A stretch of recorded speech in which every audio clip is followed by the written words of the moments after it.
Sir yes. மாப்பிள்ளை எங்க இருக்காரு? ஓ, போட்டோகிராஃபரா? வாங்க வாங்க. ஹலோ. மாப்பிள்ளைக்கு வயசு கொஞ்சம் அதிகமா. மாப்பிள்ளை மட்டும் தான் ஜம்முன்னு ரெடி ஆகணுமா? பட்டு வேட்டி சட்டையில நாங்களும் மாப்பிள்ளை மாதிரி ரெடி ஆகுறோம். Super sir. சரி சரி, மாப்பிள்ளைய பார்க்கலாம் வாங்க.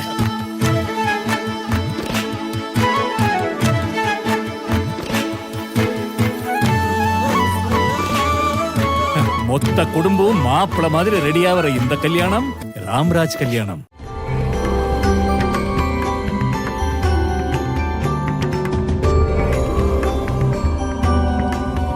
நற்றமிழ் ஞான சம்பந்த நான்மறை கற்றவர் காழியர் மன்னன் புண்ணிய அற்றமிழ் மாலை ஈரைந்து மல்கெழுத்து உற்றன வல்லவர் உம்பராவரே.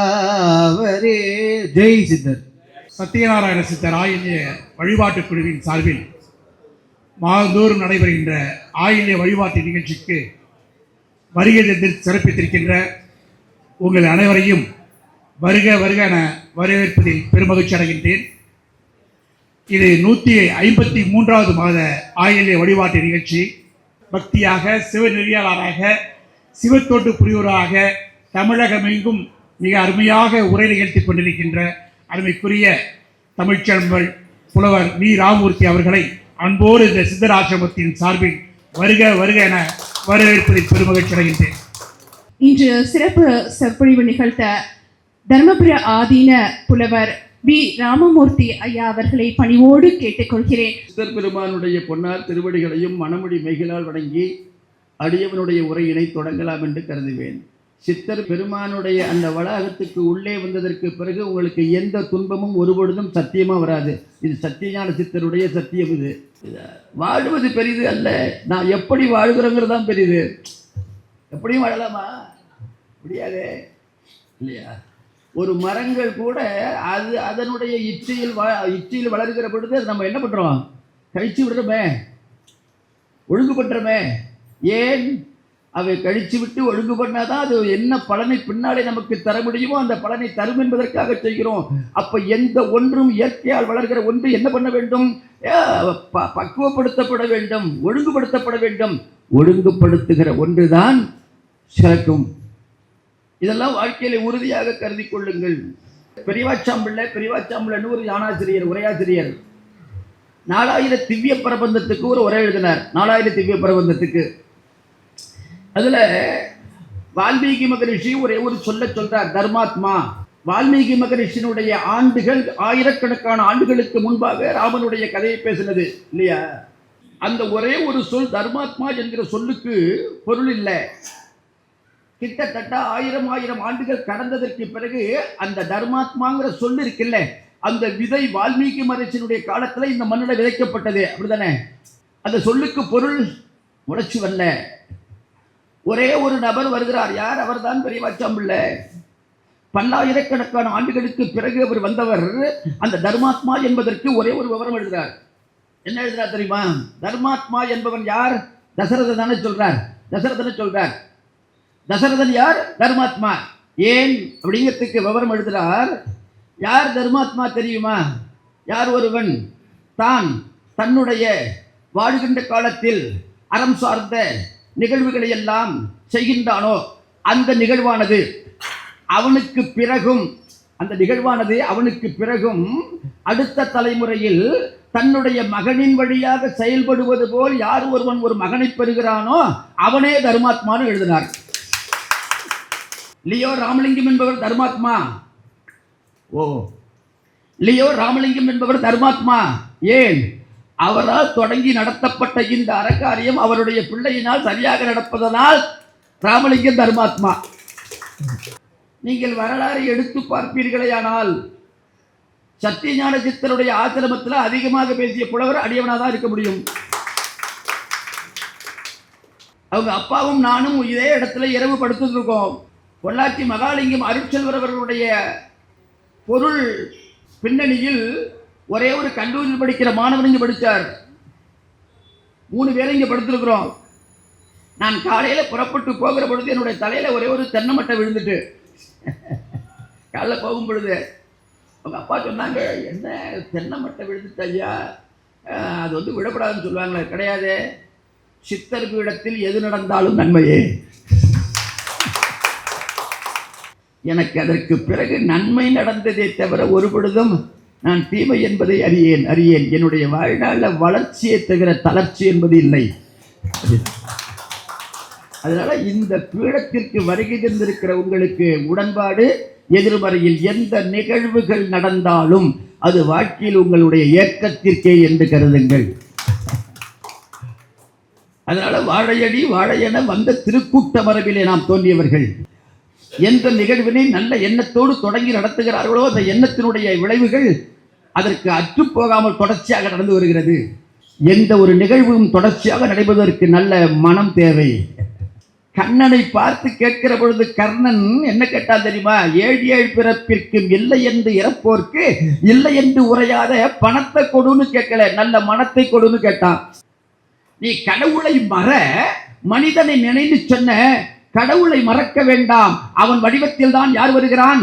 மனிதனே வருகிறான். அது பேர் தான் என்ன பேரு? குருன்னு பேரு. திருவும் குருவும் ஒரு ஆன்மாவை என்ன செய்கிறது? பக்குவப்படுத்துகிறது. திரு பக்குவப்படுத்துகிறது என்று கருதினால் கருது. இல்லை, திரு என்று சொல்லப்படுகிற ஒன்று இல்லை, அது உருவம் தாங்கி வருவது இல்லை என்று கருதினாயா? அல்ல. அந்த திருவே யார் வடிவத்தில் வருகிறது? சத்திய ஞான சித்தர் என்னும் மானுட வடிவத்தில், யோகசாமி என்னும் சித்தர் வடிவத்தில், மானுட வடிவத்தில் சத்தியமாக வருகிறது என்று சொன்னார்கள். இப்ப யோகசாமி என்பவர் யாழ்ப்பாணத்தினுடைய சுற்றி இருக்கக்கூடிய பகுதியில் தங்கி வாழ்ந்தவர். ஒரு கிராமத்தில் பிறந்தவர். 1872ஆம் ஆண்டு பிறந்தார். இப்ப சமீபத்தில் தான் காலமானவர். 1952 நினைக்கிறேன் காலமானவர். கிட்டத்தட்ட பல ஆண்டுகள் வாழ்ந்திருக்கிறார். இப்ப நீங்க கொஞ்சோடு சிந்தனை பண்ணணும். இந்த யோக மார்க்கத்தில் பழகுவதற்கு நாம் ஏதோ அவர்கள் சித்த புருஷர்கள், அவர்கள் பிறவிலேயே அப்படியே வந்தவர்கள் என்று நீங்கள் கருதிவிட வேண்டாம். அப்படி வருவதும் உண்டு இறைவனுடைய திருவருளால். இங்கு வருகை தந்ததற்கு பிறகு வழியாக ஆசிரியனுடைய குருவருளாலும் என்ன பண்ண முடியும்? தயார் செய்ய முடியும். தானாகவே இயற்கையாகவே வந்தவர்கள் ஒன்று. இரண்டாவது, ஆச்சாரியன் மூலமாக வழியாக மரபு வழியாக வந்தவர்களும் உண்டு. இந்த 2வது வரிசை சொல்லப்படுகிறதே, அதன் அடிப்படையில் தான் செல்லப்பர் என்று சொல்லப்படுகிற ஒருவருடைய மரபு வழியில் அப்படியே அவரால் வந்து மாணாக்கராக ஏற்றுக்கொள்ளப்பட்டு தயாரிக்கப்பட்டவர் தான் யார்? யோகசாமியினுடைய வரலாற்றின் மூலமாக நமக்கு தெரிவது என்ன என்றால், நீ ஆச்சாரியனாக குருவாக யாரை வேண்டுமானாலும் உன்னுடைய வாழ்க்கையை அருள் வாழ்க்கைக்கு ஏற்றுக்கொள்ளலாம். ஆனால் அவர்களைப் போலத்தான் வாழ வேண்டும் என்கிற அவசியம் இல்லை. ஏன் தெரியுமா? அவர் மிகப்பெரிய ஒரு தாந்திரிகர், மந்திரவாதி. முழுக்க அப்படியே அந்த நெறியினை கடைபிடிக்கின்ற கொள்கை இல்லாதவர் யார்? செல்லப்ப சுவாமி. இப்ப நமக்கு பாடம் நடத்துகின்ற ஆசிரியர் அவர் வேறு கொள்கை உடையவராக இருக்கலாம். ஆனால் அவருடைய கொள்கையினை பின்பற்ற வேண்டும் என்கிற அவசியம் நமக்கு இல்லை. பாடம் நடத்தலாம் இல்லையா? பாடத்தை கேட்கலாம். ஆனால் நமது வாழ்க்கையை அப்படித்தான் அமைத்துக் கொள்ள வேண்டும் என்கிற அவசியம் இல்லை. நமது போக்குக்கு பின்னால் என்ன செய்யலாம்? நெறியான வாழ்க்கையை அமைத்துக் கொள்ளலாம். ஆனால் ஆச்சாரியன்படியும் அமைத்துக் கொள்ளலாம். அதன்படிதான் அமைத்துக் கொள்ள வேண்டிய அவசியமும் நமக்கு இல்லை என்று வாழ்ந்து காட்டியவர் தான் யார்? யோகசாமி. ஒரே ஒரு உதாரணம் சொல்றேன். யோகசாமி சீடரா இருக்கிறார் செல்லப்ப சுவாமி கிட்ட. இப்ப அவர்கள் என்ன செய்கிறார்கள்? திடீர்னு என்ன பண்ணுவார்? அதை செய்யும்பார். அதை செய்ய. அது அந்த காரியத்தை அவர் செய்த உடனேயே அந்த காரியத்தை செய்து முடிக்கணும்ல, முடிச்சான்னு கேட்கணும்ல. கேட்க மாட்டார். அந்த காரியத்தை அடுத்த நொடிப்பொழுது செய்யாமல் செய்து விடுவார். நீங்க தானே செய்ய சொன்னீங்க, ஏன் இதை நிறுத்தினீங்க? இது மாதிரி பண்ணலாமா? இந்த மாதிரி பலமுறை நீங்க பண்ணிட்டு இருக்கீங்க, உங்களுக்கு வயசாயிட்டுன்னு அவர் சொல்லலை. அவர் செய்ய சொன்னார், நான் செய்தேன். அவர் நிறுத்த சொல்றார், ஏன் நிறுத்த சொன்னார் கேட்கிற அதிகாரம் எனக்கு இல்லை. இதுதான் இந்த சித்த புருஷருடைய வாழ்க்கையை நமக்கு கற்றுத் தருகிற பாடமே. ஒரே ஒரு உதாரணம் சொல்லவா? ஒரே ஒரு உதாரணம். கொண்டக்குடி அடிகளார்னு ஒரு பெரியவர் இருந்தார்ல, மிகப்பெரிய படிப்பாளி, மிகப்பெரிய சிந்தனையாளன். அவர் ஒரு நாள் 2 கையையும் கட்டிக்கொண்டு தன்னுடைய ஆணாசிரியருக்கு முன்பாக நிற்கிறார். கையை கட்டிக்கொண்டு பின்னாடி ஒருத்தர் வந்து நிற்கிறார். சாமி தியாகராஜன் அவர்கள் நிற்கிறார்கள். யார்? பேராசிரியர். சாமியினுடைய பணியாளர் நிற்கிறார். அந்த வந்தவர்னு 3வது சொன்னேன்ல, அவர் என்ன சொன்னார்? இப்படி திரும்பி பார்த்தால, வா எப்போ வந்தீங்க? இப்போதான் வந்தேன். என்ன விஷயம்? நல்லா இருக்கீங்களா? ஒன்றும் இல்லை சாமி, என்னுடைய உயிரினும் மேலானது ஒரு புத்தகம் ஒன்று கொடுத்தேன்ல, ஒரு புத்தகம் ஒன்று முந்தா நாள் கொடுத்தேன்ல, அதை வாங்கிறதுக்காக வந்த சாமி அப்படின்னு சொன்ன உடனேயே இப்படி திரும்பி பார்த்து பணியாளனை பார்த்து, டேய் அந்த புத்தகத்தை எடுத்து கொண்டா கொடு. ஓடன அவன். ஓடி ஒரு 2 நிமிஷம் இருக்கும், திரும்பி வந்துட்டான். எதை எடுத்துட்டு வரல வந்து நின்னா. சாமி வணக்கம், சில இறை வணக்கம் பண்ணிட்டு இப்படி திரும்பி பார்த்தாங்க. பார்த்து, ஏன் புத்தகத்தை எடுத்து வரல? சாமி அன்னைக்கே வந்து அவர் வாங்கிட்டு போயிட்டார் சாமி, நீங்கள் தானே சாமி கொடுத்தீங்க, நான் தானே எடுத்து கொண்டாந்து கொடுத்தேன் இல்லையா? அப்படியா, சரி முடிஞ்சுது. சாமி தியாகராஜன் பேராசிரியர். அவர் இந்த வழிபாடு முடிஞ்சு சாமி சன்னிதானம் போனதுக்கப்புறம் அந்த பணியாளனை கூப்பிட்டு, ஏண்டா அவரை எடுத்துட்டு வான்னு சொல்லும் போதே முந்தா நாள் கொடுத்துட்டுன்னு சொல்லலாம்ல, ஏண்டா எடுக்கிறது மாதிரி ஓடுனேன்னா? அதுக்கு அந்த பணியாளன் சொன்னால், என்னுடைய ஆச்சாரியன் என்ன பண்ணிடுறானோ அதை கேட்கறதா என் வேலையை தவிர நான் வந்து மறுத்து சொல்வது இல்லை. மறதி என்பது உங்களுக்கு உண்டுன்னு சொல்றதுக்கு எனக்கு என்ன யோகியதை இருக்கிறது? என்ன பணியிடுகிறார்களோ அந்த பணியை செய்வதுதான் என்னுடைய பணி. இப்படி தயாரிக்கப்பட்ட ஞான பட்டறை தான் யார்? சித்தபுருஷர்கள். அந்த சித்தபுருஷர்கள் தயாரிக்கப்பட்ட பட்டறையில் நமக்கு வழிகாட்டினார்கள் அல்லவா? அந்த வழிகாட்டுதலை கேட்டு பயன்பெறுகிற நாம் நமது குடும்பத்தை அப்படித்தான் தயார் செய்ய வேண்டும். ஒரு தந்தை சொல்லுவானே ஆனால் அந்த தந்தை சொல்லுவதை மகன் என்ன பண்ணணும்? கேட்கக்கூடாது, உடனே செய்யணும். அப்படி ஒரு குடும்பங்களாக நமது குடும்பங்கள் வர வேண்டும் என்பதற்காகத்தான் யாருடைய சன்னிதானத்திற்கு வருகிறோம்? சித்தர் பீடம். இப்ப அந்த யோக சுவாமிகள் என்ன செய்கிறார்? ஒரே ஒரு உதாரணம் சொல்றேன். ஒரு நாள் என்ன செய்கிறார்? கடும் பசி. யாழ்ப்பாணத்தில் இருக்கிறார்கள். எங்கே? தேர்முட்டியில் இருக்கிற பொழுது, டேய் ஒரே ஒரு கத்திரிக்காய் இருக்குடா, அதை கூட்டு பண்ணி சீக்கிரமா ஒரு கத்திரிக்காய் அதை ஒரு கூட்டு பண்ணி சமைச்சு வச்சுடு. இல்லை, இவர் கிடுகிடுன்னு ஒரு கத்திரிக்காய் போட்டு ஒரு சமையல் பண்ணி ஒரு சாதம் வடித்து ஒரு சமையல் பண்ணிட்டு இருக்கார். யாரு? யோக சுவாமிகள். அவரும் அதற்கு உதவி செய்கிறார். யார்? அவருடைய ஆச்சாரியன் செல்லப்பர். நிறைவானது, அதாவது சமையல் நிறைவானது.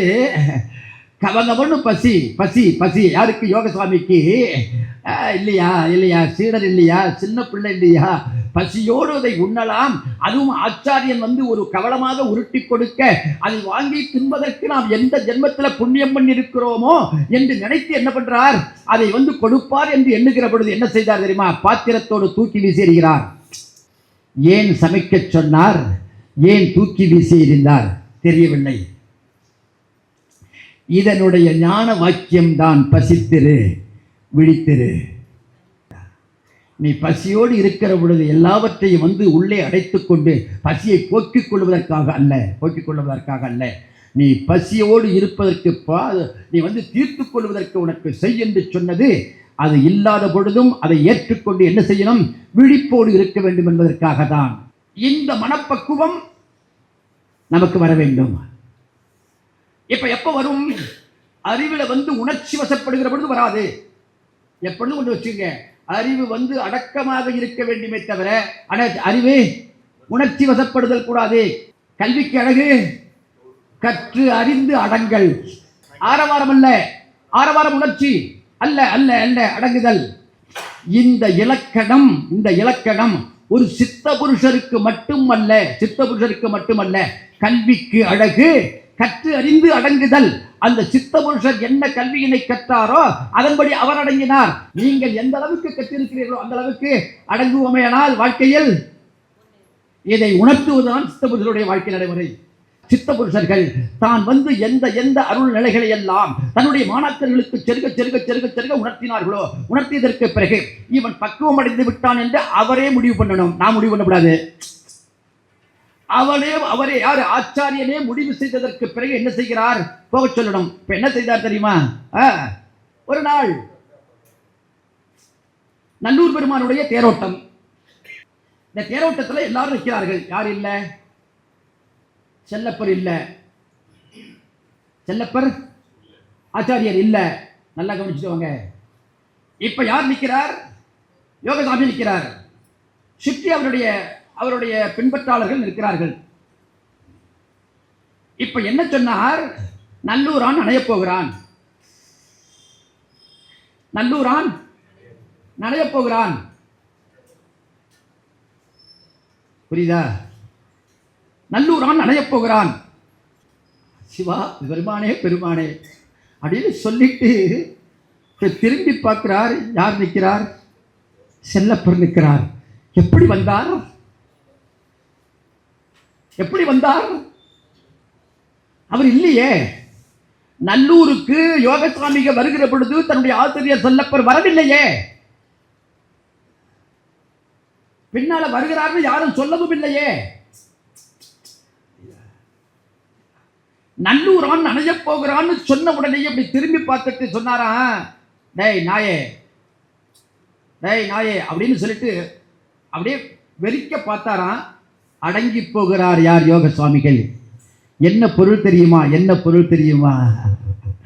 உன்னுடைய சித்து என்று சொல்லப்படுகிற அபரிமிதமான அருளாற்றல் இருக்கிறதே, அந்த அருளாற்றலால் இது நடந்தது என்று பிறர் சொல்ல வேண்டுமே தவிர நீயே சொல்லுதல் கூடாதடா. நல்லூரான் நனைந்தது யோகசாமியினுடைய திருவருளால் தான் என்று உலகம் சொல்ல வேண்டுமே தவிர நீ நல்லூரான் நனையப் போகிறான் என்று உன்னையே அந்த சித்தினை வைத்து என்ன செய்யக்கூடாது? விளம்பரம் செய்து கொள்ளக்கூடாது என்பதனை அப்படி என்ன பண்றார்? வெறிக்க பார்க்கிறார். எங்கே போனார் என்று தெரியவில்லை. இப்ப புரியுதா? ஒரு மாணாக்கனை ஒரு ஆச்சாரியன் எப்படி சித்தர்களாக இருந்த நிலையில் இருந்து உருவாக்குகிறார்கள் என்று. அப்போ ஒரு அருள் செயலை நாம் என்ன செய்ய வேண்டும்? நான் தான் செய்தேன் என்று பிறருக்கு உணர்த்தாமல், இந்த செயல் சத்திய ஞான சித்தரால் தான் நடந்தது என்று நாம் உணர்வது போல் இருக்கிற காலம் வருகிற பொழுதுதான் நாம இங்க வருவே தவிர அவர் சொன்னால் வருவோமா? இது இன்னது இவரால் தான் நடந்தது என்று நாம் கருதி வருகிற கூட்டம் வேறு இல்லையா? நான் இதனை செய்கிறேன் நீ வா என்று அழைப்பது அது இரண்டாம் தரம் தானே. அந்த இரண்டாம் தரமான சித்தர் வேளையினை யோக சுவாமிக்கு யார் தரவில்லை? செல்லப்ப சுவாமிகள் தரையில்லை. அப்போ கல்விக்கு அழகு. எந்த கல்விக்கு? ஆன்மீக கல்விக்கு. எந்த கல்விக்கு? சித்தருடைய சிந்தனை கல்விக்கு. எது கிடையாது? அறிந்து அடங்குதல் உண்டே தவிர ஆரவாரம் கிடையாது. யாழ்ப்பாணத்தில் ஒரு கொட்டகை, சின்னோடு கொட்டகை, அதை எழுதுறார். 2 புற்று பாம்பு புற்று இருந்துதான். அந்த பாம்பு புற்றுக்குள்ளதான் அவர் படுத்திருக்கிறார். பாம்புகள் எதுவும் செய்வது இல்லை. வந்து பார்க்கிறவர்கள் உட்கார கூட முடியாதான். யாரோடு பேச வேண்டும் என்று கருதுகிறாரோ அவரோடு அவர் பேசுவார். பேசக்கூடாது என்று கருதி விடுவார். ஆனால் எவ்வளவு பெரிய ஜனாதிபதியே வந்தாலும் என்ன செய்ய மாட்டார்? பேச மாட்டார். என்ன செய்வாராம்? பேச மாட்டாராம். ஒரு நாள் என்ன நினைக்கிறார்? கீரிமலைக்கு செல்லணும்னு நினைக்கிறார். கீரிமலைக்கு சென்று கீரிமலையில் இருக்கக்கூடிய பெருமானை வழிபாடு பண்ணணும் அப்படின்னு நினைக்கிறார். அப்படின்னு நினைக்கும் பொழுது நாளைக்கு புறப்பட போறார். அப்படிதானே? அவர் தானே நினைச்சார். யார்ட்டையும் சொல்லலையே. கீரிமலைக்கு போகணும், சுவாமியை போய் தரிசனம் பண்ணணும், மலையில இருந்து தரிசனம் பண்ணணும். அது ஒரு மலை, அது சுவாமி இருக்கிறார், முருகப்பெருமான் இருக்கிறார் அப்படின்னு அவர் தானே நினைச்சார். யாருக்கும் சொல்லவும் இல்லை, தெரியவும் தெரியாது. மறுநாள் காலையில் செல்லப்பர் வருகிறார். என்னடா கீரிமலைக்கு போயிட்டு வருவோமா?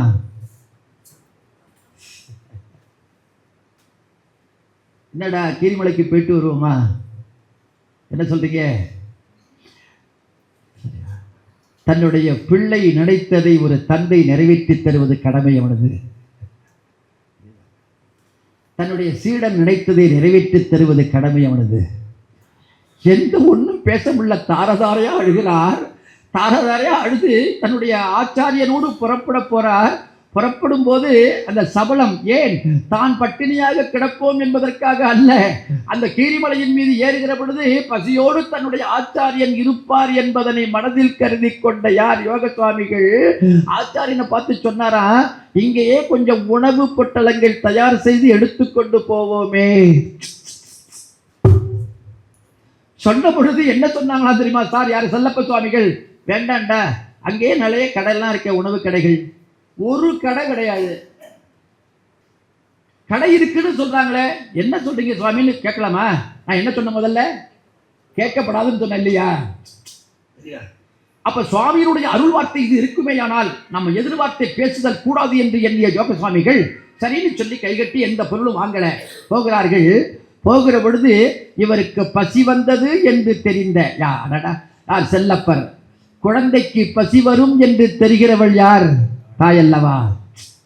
பால் நிறைந்து ஊட்டுகிறவள் அல்லவா தாய்? தாய். அந்த தாய் என்ன செய்கிறாள்? ஏண்டா உனக்கு பசி வந்துட்டுல, அது ஓபத்தியா கடைய? ஒருவர் வழிபோக்கராக கடை வைத்திருக்கிறார். சாரை சாரையாக போகிறார்கள் ஜனங்கள். இவரும் போய் அந்த கடையில இருவரும் அமர்ந்து உணவு உண்ணுகிறார்கள். உணவு உண்ணுகிறார்களே தவிர யோகசாமிக்கு எந்த ஒன்றும் பேச்சு வரவே இல்லை. எப்படி வந்தது? இதனை ஆச்சாரிய புருஷன் இந்த மாணவனுக்காக இவ்வளவு பெரிய கூட்டத்தை எந்த நிலையில் அவன் வரவழைத்தான், இந்த கடையை எங்கிருந்து அவன் வரவழைத்தான் என்றெல்லாம் அவர் சிந்தனை இருக்கிறதே தவிர ஆனால் எடுத்துச் செல்லவில்லை. எதற்காக சொல்லுகிறேன்? தாயினும் சாலப்பறிந்து ஊட்டுகிறவன் தான் கடவுள். அவன் தான் அந்த திருவி என்று சொல்லப்படுகிறவன். யார் வடிவமாக வருகிறான்? குரு வடிவமாக வருகிறான். என்ன குரு? செல்லப்பர் என்கிற குரு. எந்த பிள்ளைக்கு? யோகசாமி என்று சொல்லப்படும் பிள்ளைக்கு.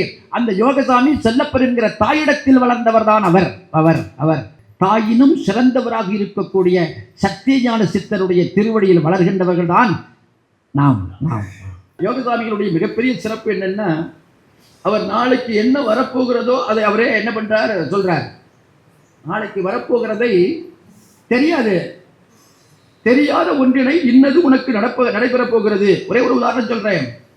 அங்கே ஒரு ஓதுவாமூர்த்திகள், அந்த ஓதுவாமூர்த்திகள் அவரை பார்க்க வர்றார். நல்லா கேட்டீங்க, அவரை பார்க்க வர்றார். பார்க்க வரும்பொழுது வண்டியில் இறங்கினார். ஓ வாங்க உட்காருங்க, ரொம்ப ஏழ்மையா இருக்கியாடா சாமி, நல்லா பாடுவியாமே? ஆமா சாமி பாடுவேன் சாமி. ஒரு பாட்டு பாட. சாமி அடியனா எப்படி பாடுறது? நீங்கள் என்ன விண்ணப்பம் சொல்லுகிறீர்களோ அந்த பாடலை நான் பாடுறேனே. அப்படியா? ஏண்டா ஓதுவாமூர்த்தி பாடுனா ஏதாவது நான் வந்து காணிக்க கொடுக்கணும், என்னட்ட ஒன்றும் அப்படின்னு சொல்லலை, கொடுக்கணும். சரி பாடு, வரும். பாடு, வரும். சாமி மறுபடியும் கேட்கிறேன், எந்த பாடலை பாடுவது? இடரினும் தளரினும் எனதுரு நோய் தொடரினும் ஊன கடல் தொழுதெழுவேன். கடல் தனில் அமுதோடு கலந்தனல் மிடரினில் அடக்கிய வேதியனே, இதுவோ எமையாளுமாறு இவது ஒன்று எமக்கு இல்லையே,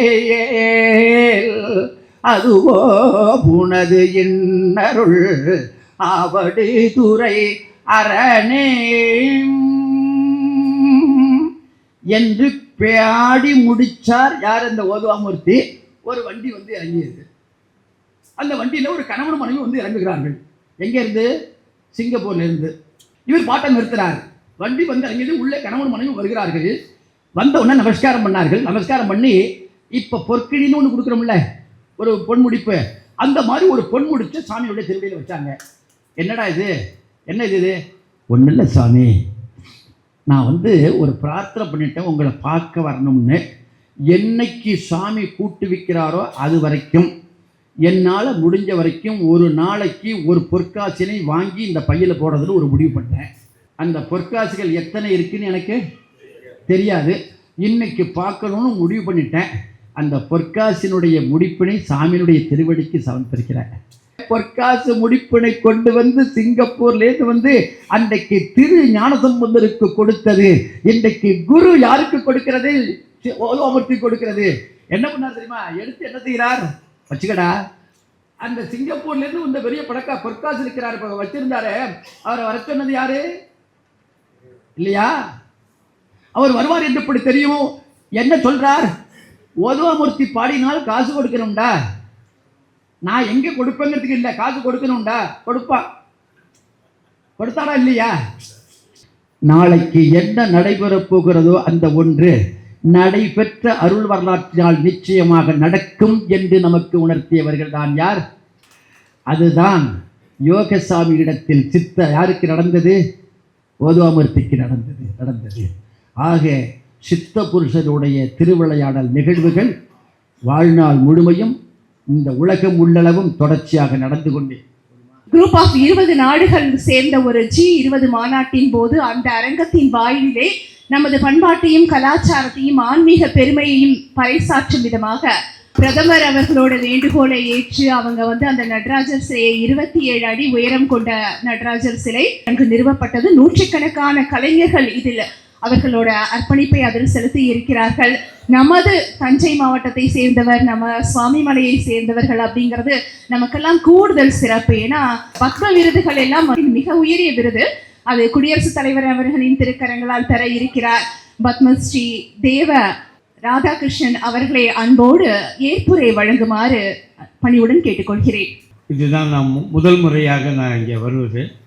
என்னுடைய நண்பர் திரு கண்ணன் ஸ்தபதி அடிக்கடி என்கிட்ட ஒரு பல வருடங்களாக நீ வரும்போதெல்லாம் இங்கே வா அப்படின்னு சொல்லி என்னை பல முறை கூப்பிட்ருக்காரு. எனக்கு ஒரு சந்தர்ப்பம் கிடைக்கல. 1974, 75 இருக்கும். அப்போ திருவண்ணாமலை அருகாமையில் உள்ள கலசப்பாக்கம் பூண்டி மகான்கிற அந்த மகான் சாமி, அந்த மகானுடைய உருவத்தை எங்கள் தகப்பனார் அதை செய்துக்கிட்டு இருக்கார். இப்போ எனக்கு 65 வயசு. அந்த செய்யும் போதெல்லாம் முதல்ல அவர் உயிரோடு இருக்கும்போதே ஒரு திண்ணையில் அவர் செய்கிறாரு. பக்கத்தில் இந்த அப்பா மெழுகளை பண்ணுறாரு. அப்போ நான் சிறு வயசு. அப்போ கையை தூக்கி வச்சு அப்படி காமிச்சது தான். அது என்னுடைய வயசுக்கு அது வேறு. அது எங்கள் அப்பா பூர்த்தி பண்ணி முடித்து கொடுத்துட்டார். அதில் ஒரு பெரிய சிறப்பு என்னென்னா, அந்த உலோக விக்கிரகத்தை வார்க்கிறோம். மெட்டல் ஊற்றி வார்க்கும்போது இரவு 12 மணி 1 மணி. அப்போ அந்த சாமி அங்கே இருக்கார். வந்திருந்தவங்க அத்தனை பேர் ஒரு 10-15 பேர் வந்திருக்காங்க. அப்போ வேலி தான், முள் வேலி தான் கட்டியிருக்கு. வேலியை கட்டியிருக்கு, இரவுங்கிறதுனால வேலியை கட்டியிருக்கு. அப்போ அந்த மெட்டல் ஊற்றிட்டு அந்த ஊற்றின இடத்துல இந்த தீபாரதனை காமிக்கிறோம். தீபாரதனை காமிச்சோம். அதில் ஒருத்தர் வயசானவர், தாடியோட ஒரு வயசானவர் உட்காந்துருக்கார். வந்ததுலேருந்து நாங்கள் எல்லாம் எங்கள் அப்பா எங்கள் பட்டையில் பணியில் இருக்கிறவங்க அத்தனை பேருமே நாங்கள் பார்க்குறோம். நாங்கள் என்ன நினச்சிட்ருக்கோம், அவங்களோட வந்திருக்காங்கன்னு நினச்சிட்டு இருக்கோம். வந்தவங்க என்ன சொல்ல நினைக்கிறாங்க, எங்களுக்கு வேண்டியப்பட்டாங்க, எங்கள் குடும்பத்தில் உள்ள தாத்தா யாரும் உட்காந்துருக்காருன்னு அவங்க நினைக்கிறாங்க. பட்டை வெளியில் பூட்டியிருக்கு, கொல்லை பக்கம் வேலி படர் பூட்டியிருக்கு, யாருமே இல்லையே. நான் தான் எடுத்துக்கிட்டு அந்த பிரசாதத்தை கொடுத்துட்டு வரேன். அதுக்கு முன்னாடி நானும் பார்த்துருக்கேன், தண்ணி கொடுத்துருக்கேன், எல்லாம் பண்ணியிருக்கேன். தீபாவளி ஆன பிறகு இந்த பிரசாதத்தை தூக்கிட்டு வரும்போது இங்கே உட்காந்த தாத்தா எங்கன்னு நான் கேட்கும்போது எங்கள் அப்பாட்ட கேட்பேன், இங்கே தாத்தா உட்கார்ந்தாரப்பான்னு. எப்போ அவங்கள கேளுப்பா அப்படின்னாரு. அவங்கள போய் கேட்டால் அவர் எங்கள் ஆளுங்க கிடையாதுங்க, உங்கள் தாத்தாங்கிறாங்க. ஆனால் அதை என்னால் கண்ணால் பார்த்தது அது ஒன்று. இந்த மாதிரி ஒரு சிறப்புகள் நம்மளை அறியாமல் உள்ள. பாரத பிரதமர் கேட்டது 40 அடி உயரத்தில். அந்த 40 அடி உயரத்தில் உள்ள நடராஜரை பாரம்பரிய ஸ்தபதி தான் வேணும், அவர்கிட்ட தான் செய்யணும்னு சொன்னது. ஆனால் 3 வருட காலமாக பாரத் மண்டபம் அந்த வேலை பணிகள் நடந்துக்கிட்டு இருக்கிற நேரத்தில் கடைசியில் பாரத பிரதமர்கிட்ட கேட்கும்போது, இந்த இடத்துல என்ன உருவத்தை வைக்க போகிறீங்கன்னு அவர் கேட்கும்போது தான், ஒரு புத்தரை குணம் வைக்க போகிறோம், புத்தர் ரெடி ஆகிடுச்சின்னு சொல்லி அந்த ஐஜிஎன்சியினுடைய கமிட்டி சொல்கிறாங்க போது, அதை நிறுத்து, இந்தியாவினுடைய பாரத கலை கொண்டு வரணும், அதற்கு ஒரு நடராஜர் சிலையை வைக்கணும் அப்படிங்கும்போது அவர் சொன்ன வார்த்தை, பாரம்பரிய ஸ்தபதி கையில் இதை கொடுத்து செய்து கொண்டாந்து வைங்க அப்படின்னாரு. அப்பொழுது தான் நான் இடத்த நேரடியாக பார்த்தா தான் என்னால் செய்ய முடியும் அப்படின்னு நான் சொன்ன பிறகு என்னை அழைச்சிட்டு போகிறதுக்காக ஐஜிஎன்சிலேருந்து ஜோசிங்கிற ஒரு டைரக்டர் என்னை அழைக்க வந்திருக்கார் சுவாமிமலைக்கு. எதுவும் செய்திருவோம் அப்படிங்கிற ஒரு தைரியத்தில் நானும் ஓகேன்ட்டேன். ஆனால் வந்தவங்க என்ன சொல்கிறாங்க, 6 மாத காலம்தான், இதுக்குள்ளே தான் நீங்கள் முடிக்கணுங்கிறாரு. ஆனால் முடியாதுன்ட்டேன். இதில் 1.5 மாதம் மழை.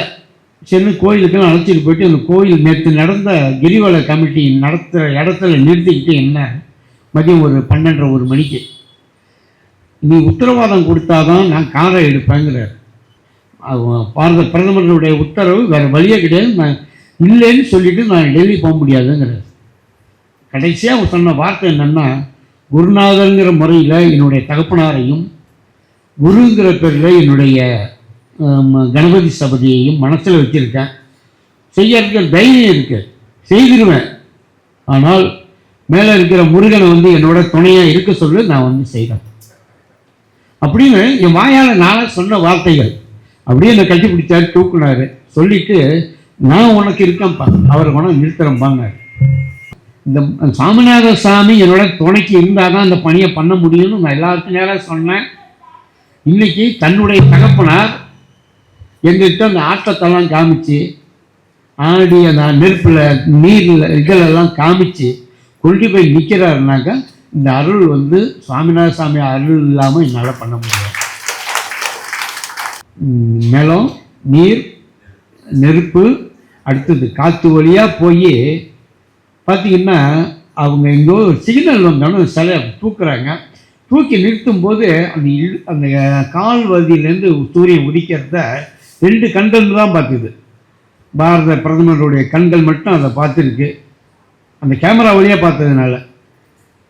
அந்த இதுக்காக கிடைத்த எனக்கு ஒரு விருது.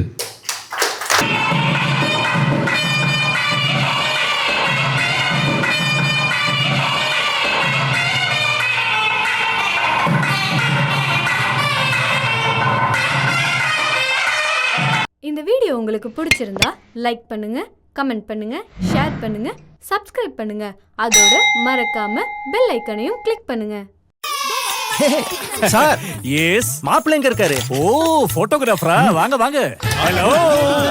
மாப்பிளைக்கு வயசு கொஞ்சம் அதிகமோ? மாப்பிள்ளை மட்டும் தான் ஜம்முன்னு ரெடி ஆகணுமா? பட்டு வேட்டி சட்டையில நாங்களும் மாப்பிள்ளை மாதிரி ரெடி ஆகுறோம். Super sir. சரி சரி, மாப்பிள்ளை பார்க்கலாம் வாங்க.